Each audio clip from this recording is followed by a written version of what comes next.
je suis la preuve que oui, on peut. Parce que tant que... Moi, je me rappelle, il y a 10, même 15 ans, je voulais m'enlever la vie, je voulais m'ôter la vie, j'étais dépressif, pour moi, c'était impossible. Quand vous aviez 22 ans, vous avez fait une tentative de suicide? Voilà, et du coup, je me regarde aujourd'hui, je vois, j'ai une famille... une femme, du succès. Je remplis des stades, qui l'auraient dit. Stade Vélodrome à Marseille. Qu'est-ce qui vous a sauvé la vie, alors? En fait, c'était le fait de me... C'est l'égoïsme. Justement, on me posait une question sur Internet. Il y avait quelqu'un qui me disait que une amie à cette personne ne pensait qu'à s'enlever la vie parce qu'elle trouvait que ça comme solution. Et le truc que je lui ai dit, faut lui dire qu'à un moment donné, faut qu'elle comprenne qu'elle fait du mal à ceux qui s'inquiètent pour eux.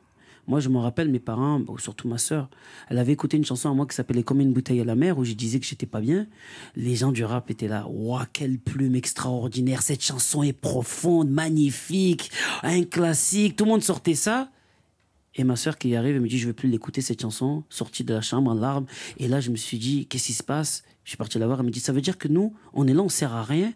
Nous, ça veut dire que tu es malheureux alors que nous, on est là tout le temps avec toi, on rigole ensemble et tout, et tu dis des trucs comme ça. Et ça a été mon premier déclic où je me suis dit, c'est peut-être un truc égoïste qui... Bien sûr, on a tous un mal-être, on a tous un peu de mélancolie, mais on n'est pas conscient du mal qu'on fait autour de nous en disant qu'on n'est pas bien. Voilà, donc du coup, à cette personne-là, je lui ai dit, si toi, tu t'inquiètes, ça veut dire que tu l'aimes, ça veut dire qu'elle te fait du mal, donc peut-être qu'il faudrait lui préciser ça. Voilà, c'est juste... Et ça vous a soigné votre mélancolie? Moi, ça m'a soigné. Après, je suis parti chez les mélancoliques anonymes.